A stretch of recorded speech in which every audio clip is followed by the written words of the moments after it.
서항진 원내대표님 기자회견문 낭독해 주셨고요. 저는 1시 15분에 공지드렸는데 원대님 기자회견 때문에 좀 이어서 하게 됐습니다. 조국혁신당 선임 대변인 박병원입니다.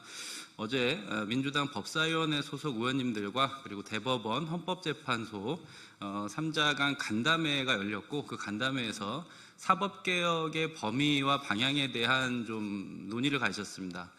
그 논의 자리에서 민주당이 물론 먼저 제안한 법안들이 있고, 거기에 대해서 헌법재판소에서는 이런 긍정적인 메시지를 주신 면도 있는데, 대법원에서는 일의적으로 모두 반대하시는 입장이어서 거기에 대해서 조국혁신당의 입장을 좀 말씀드리겠습니다.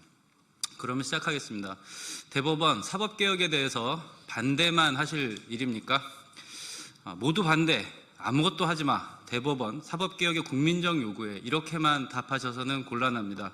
대법관 증원, 재판 헌법 소원제도 도입, 법 왜곡제 도입이라는 민주당이 추진 중인 사법개혁 3법에 대해서 대법원은 모두 반대한다라고만 외치고 있습니다.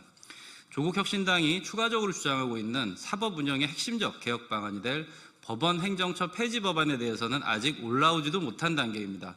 그런데 그 이전 단계의 사법개혁안마저 모두 거부하는 것은 아무것도 바꿀 수 없다라고 하는 대법원의 선언으로 읽힐 수밖에 없습니다.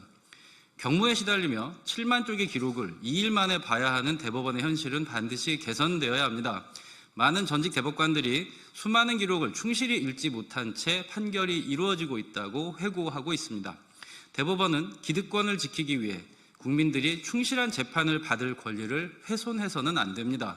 아무런 명분이 없습니다.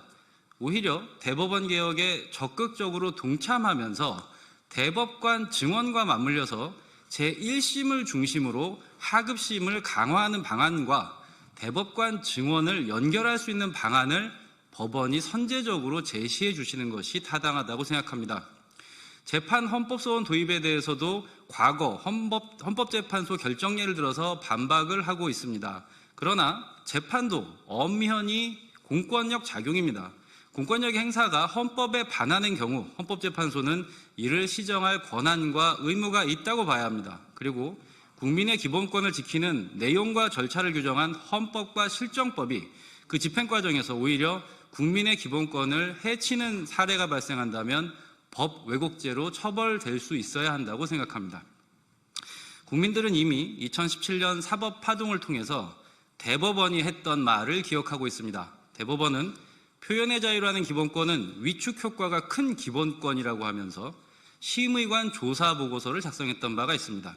위축 효과가 크기 때문에 겁을 주면 권력기관을 비판하는 표현을 국민들이 하지 못할 것이라고 당시 법원행정처 심의관들이 기획문건에 썼습니다. 이것이 국민의 기본권을 바라보는 대법원의 모습이었습니다.